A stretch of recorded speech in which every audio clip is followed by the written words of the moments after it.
Čau, mani sauc Ieva, un esmu daļa no licencēšanas komandas. Čau, mani sauc Dana. Es esmu pasūtījuma pārvaldības un norēķina speciāliste. Mēs ar Danu esam pazīstams jau sen, kopš skolas laikiem. Es viņai piedāvāju, ka pie mums ir iespēja strādāt. Ieva izteicās labi un pozitīvi par kolēģiem. Tas bija tieši svarīgākais. Kopīgi pasākumi par to, ka ir ļoti foršs eidžers, par to, cik vienmēr visi ir atsaucīgi. Pastāstīja par Skolijo Coins programmu. Es jau kādu laiku tad biju strādājusi Skolijo. Man ļoti patika kolēģi atsaucība, mainīgā darba vide, ka nav jāieslīgst rutīnā, bet ir iespēja visu laiku iegūt jaunas zināšanas. Protams, vienmēr ir forši, ka var strādāt arī no mājām. Beigās nosūtīja savu CV.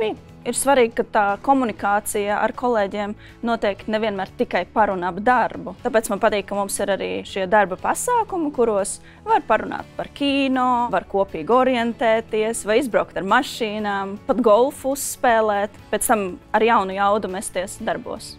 Lai viss noritētu gudri, mums, protams, ka katram ir jāzina iekšējie procesi. Savā darbā es ļoti labi jūtu, kad esmu viens posms tādā garākā ķēdē. Principā pie manis jau nonāk visu kolēģu darbiņš. Katrs jau ir izdarījis savu. Mēs visi tā ļoti kolēģiāli kā zobratiņi esam izdarījuši savu darbiņu, un tad jau pie manis ir principā gandrīz gala produkts. Ļoti daudz iespēju augt savās zināšanās. Tā ir ļoti laba iespēja gan pašam attīstīties, gan arī savstarpēji sadarboties ar kolēģiem. Varam sniegt vislabāko rezultātu.